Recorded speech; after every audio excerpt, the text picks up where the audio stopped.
Alright, y'all. Yeah, another history reaction video for your mind, right? Today we are diving back into predictive history channel, okay, for some game theory, the law of escalation. Yes, and we're talking about actually escalation with regard to conflicts and war and taking things up. You know what I'm saying? To the upper room.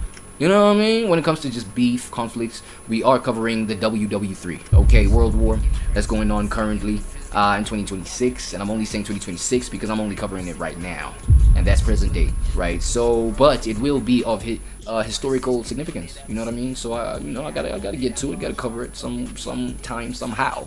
You know what I mean? And yeah, we are joining Professor Jiang's class, his lecture. He's actually breaking down the importance of control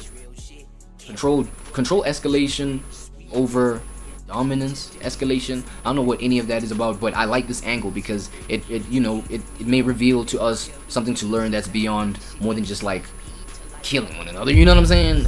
Like all in the name of war and just like bombing one another and how many casualties, how did we win this one? It's like, bro, the aspect of escalation. Let's see what, you know what I'm saying? Let's see what we can take from that point of things, right? Let's see.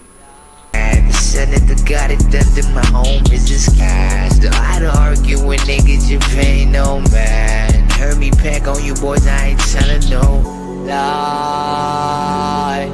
Yeah, lie. Tell me once, can't never fool me again. Don't hate the messenger, man, hate the same. When one thing about facts is when they hit you, feel no pain.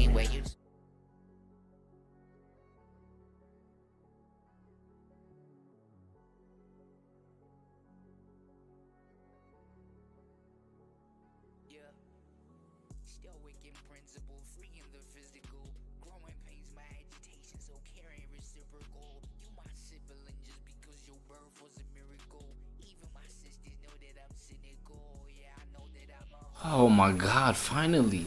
I keep telling you how far it is to get to my unmute knob. And here goes this freaking mouse disappearing on me. I'm like, bro, don't you see I got these people? Okay, I'm not gonna lie, it is the live, right? So you probably catching the VOD, you know what I'm saying? You probably catching the post. Yeah, the afterward version of it, right? It's cool, but I would like to, get to a point where everything goes smoother, so that you can go ahead and leave that like button. You know? Huh? Did somebody say something about liking this video? Please, bro, please. Cause I need that. Subscribe too. You feel me? Back at it with a history reaction, ladies and gentlemen. This is your boy.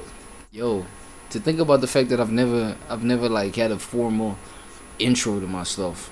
You know what I mean? I've always fantasized about an intro piece before I had this channel, believe it or not. But yeah, moving right along, right? History reaction covering something that has to do with the war at play currently, right? World War 3.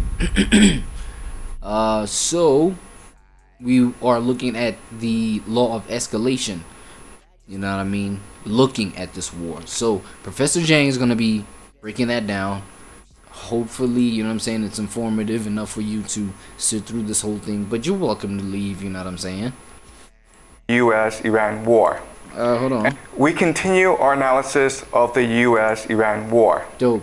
And in this war, there are three major questions. What those? That will determine the outcome of this war, as well as the world afterwards. Okay, and these three questions are, number one, will the U.S. launch a ground invasion? So right now, the United States and Israel are primarily focused on an air war, striking Iran from a distance. In the past, we would call this siege warfare. And as long as it remains an air war, the United States can choose to de-escalate and withdraw from the Middle East. They would lose this war, but the loss would not be catastrophic. Why not? Whereas if they choose to launch a ground invasion, it would escalate very quickly, and they would be trapped in Iran for the next 5 to 10 years. It would be a catastrophe whether or not they win or lose. Yeah. Because in order to fight a ground war, the United States would have. Okay, wait, Professor. Before we move on, like, what's worse though, right? Like because we're looking also at the number of casualties that we're trying to prevent from happening, right? Do you think there's more, deaths that may happen on the ground versus on air, or vice versa, right? Now, when this whole thing is happening on air, and then they kind of like start dropping nukes, boom, ooh, shit, right? Then that's like, okay, look, let me let you go on, Professor. Have to institute a national draft where a young man, as young as 18, will be forced to join the army and be sent to. Damn, highlight the word forced. Boom. Fight in Iran. Okay? Yep, okay. So that's the first big question for us. Will the United States send in ground troops? Remember, there's the idea of mission creep, where maybe in the beginning you're like, I'll send out 1,000 troops to do a small mission. Right. But then it doesn't go well, so you send in 2,000, okay? It slowly creeps up. It's what we call mission creep. That's how the United States embroiled itself in Vietnam. All right, so that's the first big question. Yeah. Second big question is, will nukes be used? Ooh, didn't I just mention those right now? Oh my God, I think I was actually asking, the right kind of question. Boom. Okay, cool. Okay, nah, you ask it then, Professor. I thought they didn't understand me. Maybe coming from you, they might understand it a little bit better, right? Let's do it. There's a lot of concern online that Israel is preparing a nuclear strike on Iran because they really don't like how the war is going, and they want to reclaim the initiative. Nukes are a taboo in geopolitics. They are a taboo. The Americans used them at the end of World War II, and no one's used them ever since. If Israel were to use tactical Oh my God, when we're talking nukes, it gets that catastrophic. Boom. It gets mad catastrophic. Oh, to a point where they're like, nah. You know what I'm saying? Like after the end of World War II, they're like, nah, actually, whoa. Yeah, you my enemy, but I don't even think I want to do this to you, buddy. Like, I really don't think, it's too dangerous. Or it's too catastrophic. It's too damaging, right? It's intense. I think that's the idea that people have about nukes. nuclear weapons, they would break this universal taboo, and we might find ourselves in a nuclear apocalypse, okay? So that's a great concern that everyone has right now. So these words that Sir is using right now, though, apocalypse, catastrophic, nukes, mission creep. Now, and the third question is the Al-Aqsa Mosque. What does that mean? This is the third holiest site in the Islamic world. There's Mecca, there's Medina, and there's the Al-Aqsa Mosque. The Muslims believe that it is from the Al-Aqsa Mosque in Jerusalem where Muhammad ascended to heaven. And the Jews believe that the Al-Aqsa Mosque sits on the site of their temple, which is the house of God. So religious Jews, extremists, want to destroy the Al-Aqsa Mosque to rebuild the third temple. What's the third temple though? And if the religious Jews, the extremists, destroy the Al-Aqsa Mosque, then the 2 billion Muslims in this world would be religiously obligated to go to war against Israel. Oh my God. Okay. Yo, the side effects of this war is literally finna be, you know what I'm saying? It's finna unleash something really crazy. I'm not gonna lie to you. Cause I'm not like, this it's the first time I hear about this aspect to this, like this kind of, you know, this kind of element to it, right? Like this kind of potential element. The fact that them destroying what is it? Wait, what did Professor Jan write there? Fuck, he's in the way. El Mosque, right? El Ox, Mosque, you know? So 2 mil? Did you say 2,200,000? Yo. All right, are we back? Are we back? One's in the chat if we're back. No, I'm just kidding. It ain't no chat on my. No. But yeah, as I was saying though, like this literally may unleash something really scary. Especially when we're considering something like religion. That's what most people would consider dying for. That's what most people do. Like, you know what I'm saying? They put it in that position within their hearts, so to speak, right? Within their psyche, within their minds, they finna die for their religion. You know what I mean? Well, for the most part, most of them, I would roughly, kind of ignorantly argue. Okay? Okay. So these are the three big questions that will determine how this war will determine the future of the world. Okay. So in this class, I teach you game theory to make predictions about the future. Go game theory, boy. So right now, I'm gonna make three predictions. And then I will show you my analysis as to how I make these predictions, okay? Let's do it. Now, what's important to understand is that these are only my guesses based on my analysis. And whether or not they turn out to be correct will determine the validity of my analysis. Got you. I don't have inside information. I don't know more than you do, okay? Yeah, I'm just yeah. working out of public knowledge and doing game theory analysis. So according to game theory, this is yes. The United States will send in ground troops. According to game theory, this is no. And number three is yes. Okay? So what? For real? Okay, so they will. I think. Okay, apparently they have already sent the ground troops, right?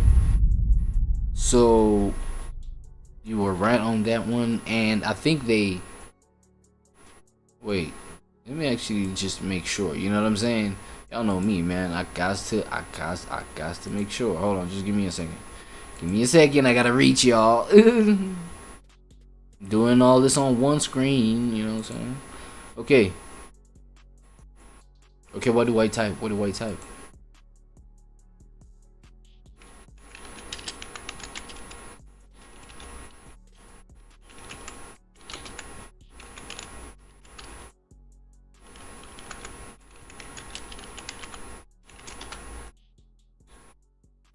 Oh, boom.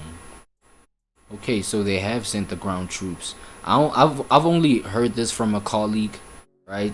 So I wasn't too sure. So they have sent the ground troops. So, oh my God, Professor Jane, damn, got that one. I'm saying, just give him that. Come on. And this was only game theory because we gotta remember. Listen, this was it was 9 days ago. When did they? Okay. When? Right?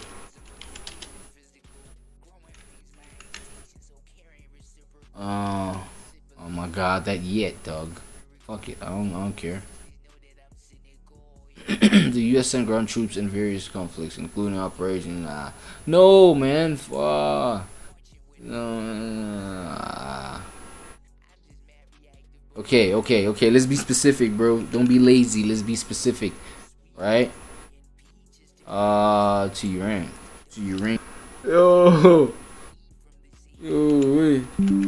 Damn. LOL, man. Iran. I said Iran. Oh my God, bro. Just give me the 8 eyes joint then.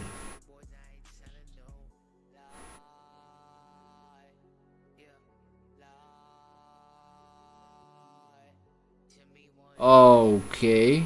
As of now, the U.S. has not yet. Man, come on, bro. I gotta take all that shit back, bruh. Like, what do you mean, like? I'm tripping. Yo, like, I had to go back on it. I had to go back on it. I had to go back on it. My bad, chat. My apologies. I'm tripping. I had to go back on it. I just had a brain fart. Professor Jang, so it's a no, right? Not yet. Alright, not yet. So that one is actually kind of still pending. What the hell? So my colleague actually, that nigga lied. I was lied to. That nigga said it was so much chest. He was like, yo, yeah, they already sent the ground troops. Yo, and I know we told it, like, bro, I ain't gonna lie, bro. Like, we out here, right, in the third world. We looking at this like it's a movie, bro. I'm not gonna lie, we looking at it like it's a movie, bro. Like, you know, chopping it up at work, blah, blah, you know what I mean? And I know it's affecting real people. So, you know, I'm not trying to make light of the situation.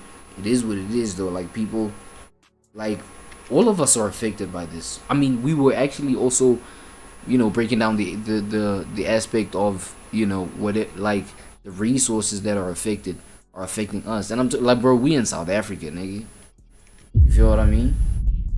And how we are affected, like, the gas prices are actually, like, about to skyrocket. It's actually a narrative that's out already. You understand what I'm saying? So it's not like, yo, like, we're all in it. You feel what I mean? So we just like be chopping it up about it, because already it's just like, it's a global talking point. You know what I mean? And so, you know, we was chopping it up. Homie was like, yo, they already sent the ground troops.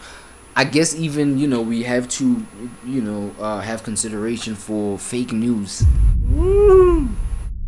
Fake news, literally, bro. Imagine I didn't verify for myself, bro.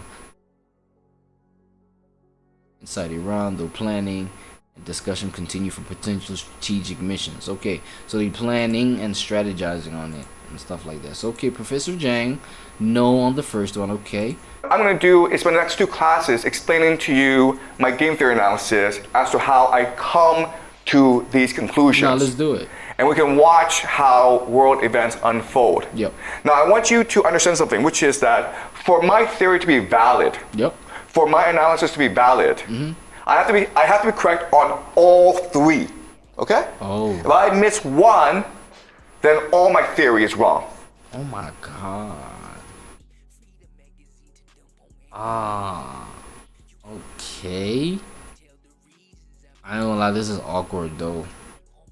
Cause literally we just verified that, you know, they ain't even sent the ground troops yet. Okay, yet.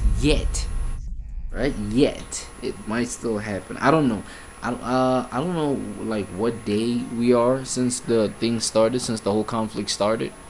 You know, but yeah, this video is 9 days old though. Yeah, well, I'm a bit late to it, but you know what I'm saying?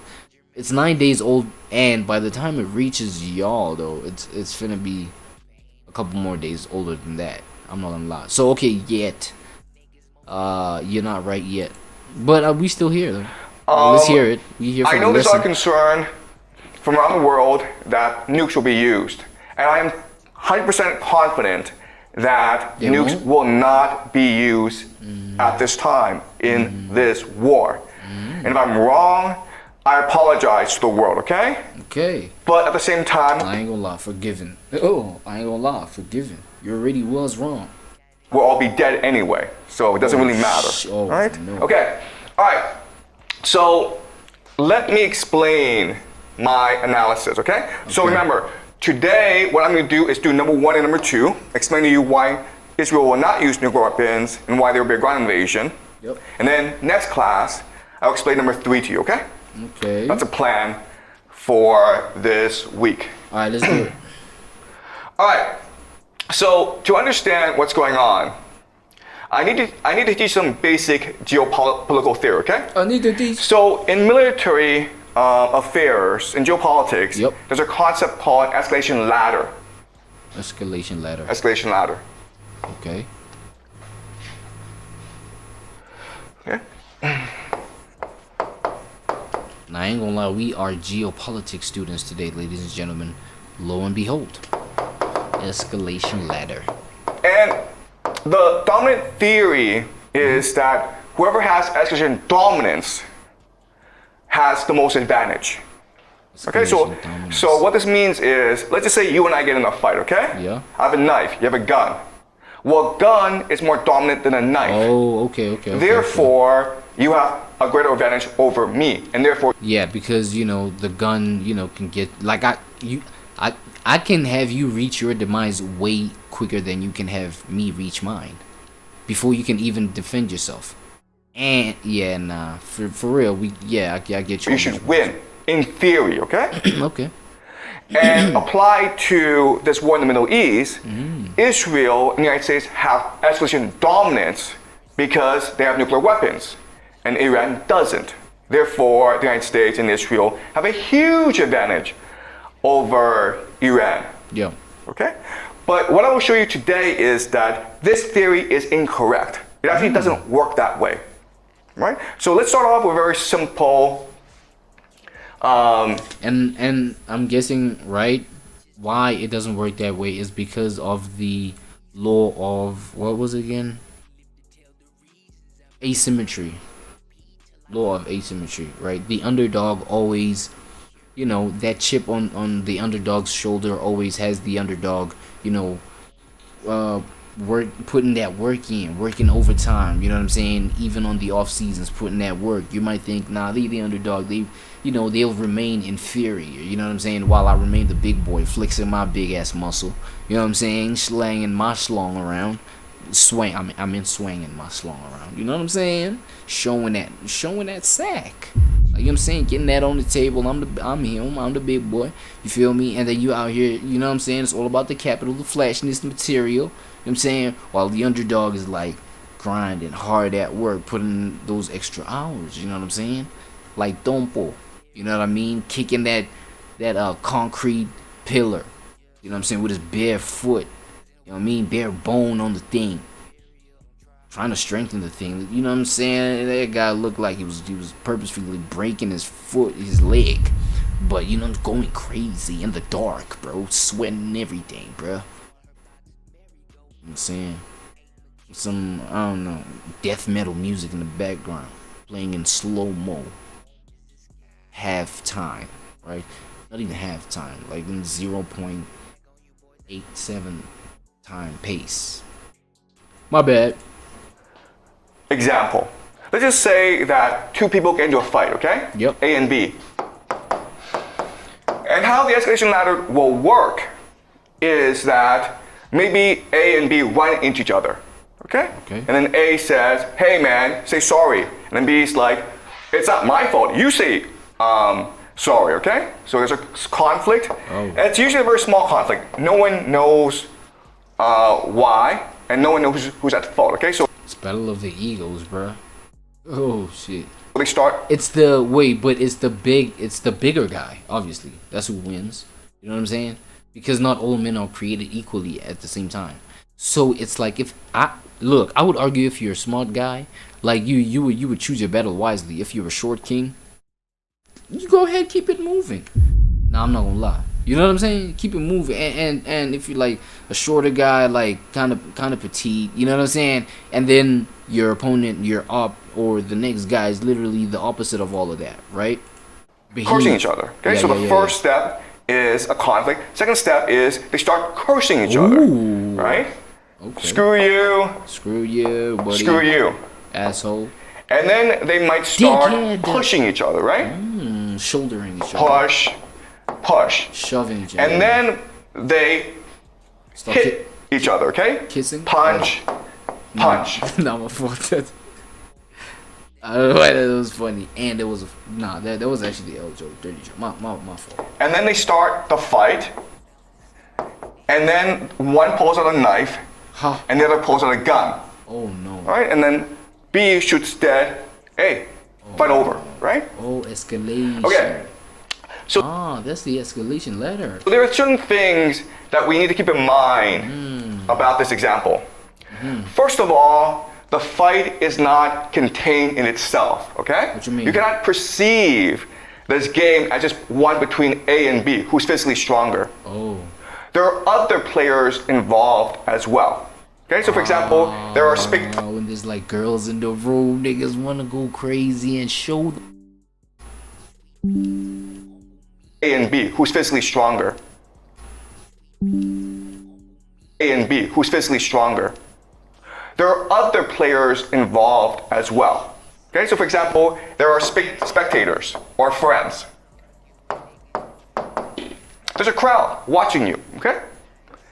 This is important because there's also the police, right? Eventually the police will come, the government, and they'll ask people, hey, what happened, man? Whose fault was it? Yeah. Right?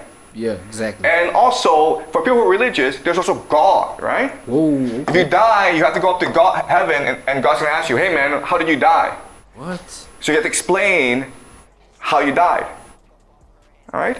So I'm pretty sure people don't look at things this way. They don't break all of this down.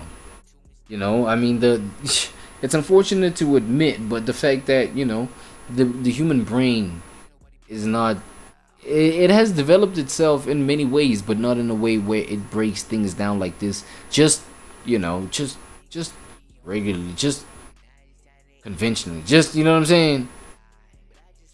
Just on a whim, just, you know. Oh shit, there's God involved, there's this, that, and the third. Oh man, let me not even take this gun out right now. Boom. in other words, in this escalation ladder, there's 3 factors that you have to consider that drive people up this escalation ladder. These 3 factors are, of course, emotions. Oh yes. Second is power. And the third is Words. reason Or logic. Yeah, but you use your words to do that, right? No, okay. Okay? And what drives people up is adrenaline. Adrenaline. In other words, it is impossible to skip the escalation ladder, right? You don't go from like, hey, screw you, to like the guy pulling out a gun and shooting you, okay? You have to go up step. Yo, I don't know why that would be funny, but that would be great. Yo, that would be crazy, bro. Imagine, bro, like, bro, he just stepped on your thing, bro, on your shoe, bro. You ain't had to kill him. You ain't had to shoot him, like pull the gun out and shoot him. It's crazy to admit society has such individuals, bro. Like, you know, that be yo. People do you dirty out here. Facts. By step by step. Because adrenaline is rushing in your system. Yep. And this adrenaline, it's making you more angry, but it's also making you stronger and more resolved. And it's also telling you how to fight this battle. Right. Okay? Right. And the thing to remember about this is really important, is that it's not about how fast you climb up the escalation ladder. What's it about? Okay? If you get too angry and you overreact, then you are at fault, right? Oh yeah. What you want to do is climb it up strategically. And that means you have to remain calm and controlled. Stoic. Because if you remain calm and controlled, you have 3 advantages over your opponent. The first is focus. Second is clarity. Let's go. And the third is Direction. Direct the focus. energy. You're clear and resolve. Okay, resolve. That is the direction, right? That you take the energy because you've decided what you're gonna do, the weapon of choice, where you're gonna attack, everything. Like, you know what I'm saying? With the clarity and with the, you know what I'm saying? Okay. What this means is like you know what you're doing. You have a strategy. You're clear about how to achieve your strategy and your goal, and you're calm. And you're determined to achieve it. Yes, okay? yes. That But way. in order to have all 3, you have to remain calm, and therefore you need to control yourself as you climb up this escalation ladder. Because remember, it's just not about beating your opponent. It's about justifying yourself to your friends, to the police, and to God. Oh, boom. God as well. Beautiful. Because you might hit that person, he might go to hospital, and you've won the fight, but then you go to prison for 10 years. In which case, you've lost the fight. Okay? Oh, this might be the new form of fighting. Boom. You know, to win a fight. Wait, does this involve turning the other? No, don't turn the other cheek. No. Oh man, unless you're Christian. Yo, my fault again. Like, if you're Christian, whoa, don't click off of the video yet, please. No, you can turn the other cheek. It's cool. I'm just saying, like, to those, you know, for those to whom it applies not if. All right. Yeah. So the main idea I want you to remember is this, and this is the law of escalation.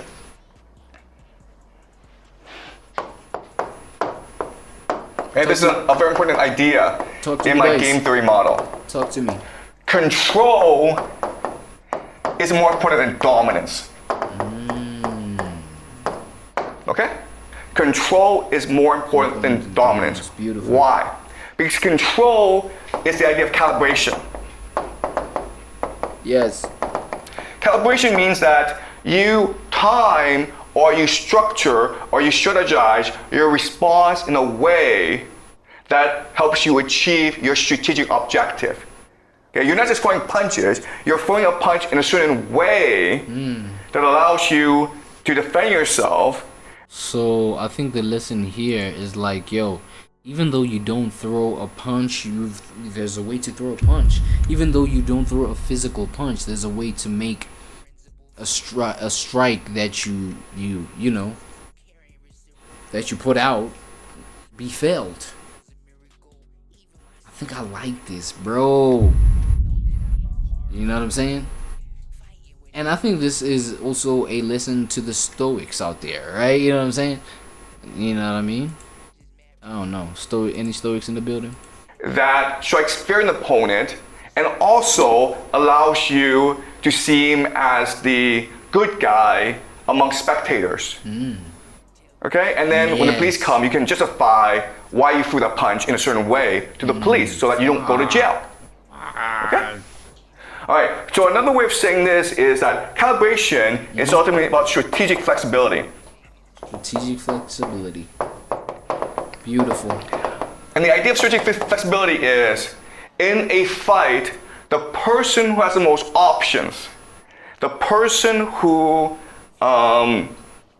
has the most flexible strategy will usually win the fight. Right. Okay? This is a law of escalation. And I'll explain to you how this applies to the US-Iran war. Yeah. Okay? Alright. So before I actually talk about the war, what I want to do is do a thought experiment to examine how we can understand. Whoa, just hold it right there, Professor. Sorry, but we gotta dip off for a little quick word from the sponsors, and then, you know what I'm saying? Fuck it, can't be me, niggas dump me on side. Now it's time to eat, fellas, leave me online. But I just want her box, Mary go pound.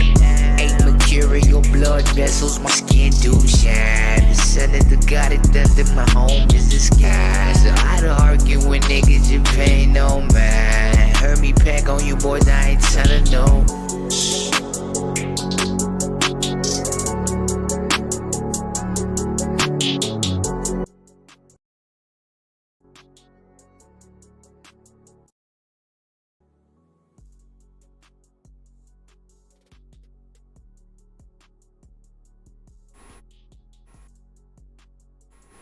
Yo, you know what I just had an idea for right now?